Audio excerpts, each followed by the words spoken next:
Ibinunyag ni Derek tungkol kay Angelica ay kinagulat ng marami. Ito ang mga binitawang salita ni Derek patungkol kay Angelica. Si Derek Arthur Ramsey Jr. ay isang British-Filipino model at actor at TV host. Meron itong exclusive contract sa GMA Network at noong panahon ng pandemya, hindi na muna ito nag-renew ng kontrata sa nasabing network. Hindi na rin active si Derek sa industriya o showbiz dahil nakafocus ito sa kanyang pamilya. Kamakailan lamang nang ibahagi at inilabas na ng kanyang asawa na si Ellen ang litrato ng kanilang baby girl. Napuno ng papuri ang kanilang comment section sa naturang post na litrato sa Instagram dahil sa ganda ng kanilang anak. Ibinahagi naman ni Derek ang kanyang buhay sa isang interview nito kay Bianca Gonzalez sa The B-Side. Sa interview ay inalala nila ang acting career ng aktor at ang kanyang first TV series na hit noon. Magsisimula pa lamang ang kanyang karera sa pag-arte.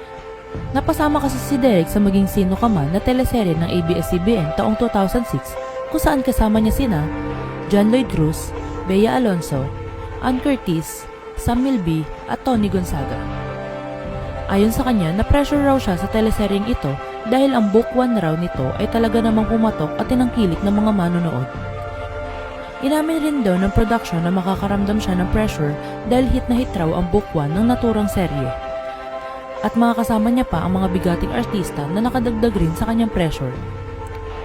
Dagdag pa niya, malalaking pangalan raw ng mga artista ang makakasama niya at ang success na mayroon ng teleserye kaya nahirapan raw ang aktor. Ibinahagi pa niya na ang mga panahon na iyon ay karelasyon niya pa si Angelica Panganiban. Isa raw na talented na actress talaga si Angelica kung kaya't malaki raw ang naitulong nito sa kanyang pag-arte. Taong 2006 naging maging sila at tinapos rin nila ang kanilang relasyon matapos ang 6 na taon. Sa ngayon ay mayroon na silang kanya-kanyang pamilya. Matatanda ang ikinasal si Derek kay Ellen Adarna noong 2021 at isinilang lang ang kanilang first baby noong 2024.